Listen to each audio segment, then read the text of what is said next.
भैया सभी को नमस्कार।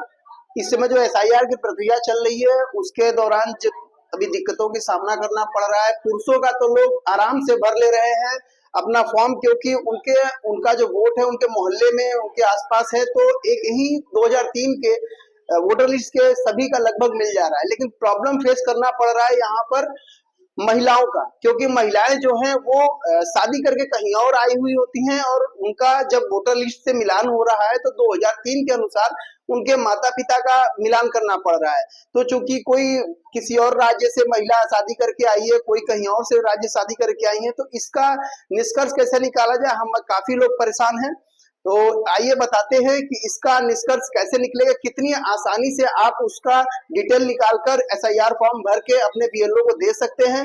तो आइए दिखाते हैं। जैसा कि मुझे एक फॉर्म ये दिखाई दे रहा होगा कि एक फॉर्म है, तो ये फॉर्म में महिला है, महिला का डिटेल भर दिया गया है और इनका चूंकि 2003 में इनके पिताजी का डिटेल कहाँ पर था, ये वोट कहाँ देते थे, तो इसके लिए आपको 4 चीजों का देखिए जानना जरूरी है। तो आपको ले चलते हैं अपने कंप्यूटर की स्क्रीन पे, जिससे आपको आसानी होगी जानने के लिए।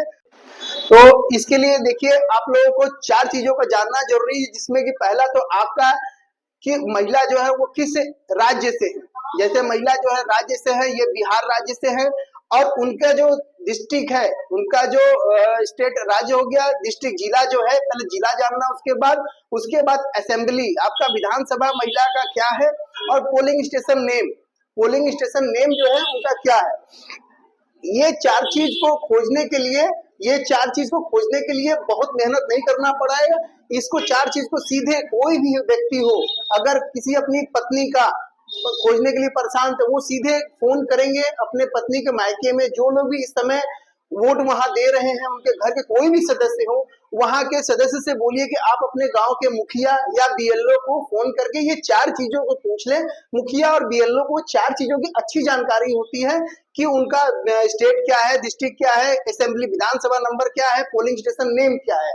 ये 4 चीज मिल जाएगी, तो आप किसी भी साइबर पे जाके या अपने मोबाइल के द्वारा ही इन 4 चीजों को डालेंगे तो उनका जो वोटर लिस्ट है 2003 का, वो बहुत आराम से खुल जाएगा और आप उसमें देख पाएंगे कि 2003 में उनके घर के किसी सदस्य का, जैसे कि 4 लोगों का बताया गया है, माता पिता दादा दादी, तो उनके 4 सदस्यों का किसका नाम है। जैसे मैंने इनका दिखाते हैं, मैंने इनका जो डिटेल मंगाया, तो जिसमें इनका स्टेट बिहार था, डिस्ट्रिक्ट कैमूर था, असेंबली जो है इनका विधानसभा चैनपुर था, पोलिंग स्टेशन इनका 148 अवखरा था। मैंने इसको सिंपल सा यहाँ व्यू किया और देखिए इनका यहाँ पर ये खुल गया।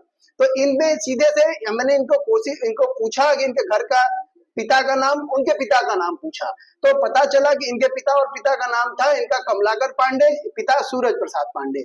ये देखिए सीधे इनका ये डिटेल मिल गया।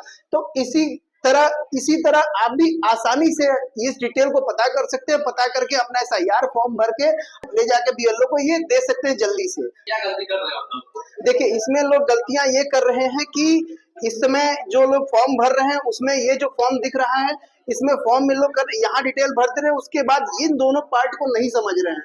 ये पार्ट आप 2025 के अनुसार अपना भर जरूर दे रहे हैं, क्योंकि इसमें तो मांग रहा सीधे आधार कार्ड, जन्म तिथि जो कि आपका आधार कार्ड पे है, एक मोबाइल नंबर मांग रहा है, आपने मोबाइल नंबर अपडेट कर दिया।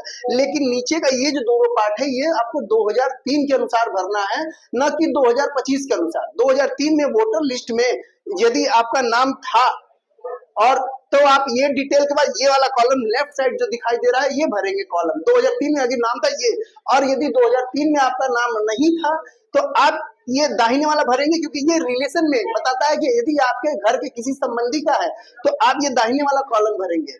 तो दाहिने वाला कॉलम भरने के लिए पुरुषों के लिए तो मिल जा रहा है, क्योंकि उनका जिस मोहल्ले में जहां पर वोटर लिस्ट है वो 2003 का मिल जा रहा है, लगभग मोहल्ले के वोटर लिस्ट में सारी चीजें मिल जाती हैं। लेकिन महिलाओं की दिक्कत आ रही है, जिसके लिए मैंने ये हल बताया। तो आप भी इसी तरह अपना फॉर्म भरें। धन्यवाद।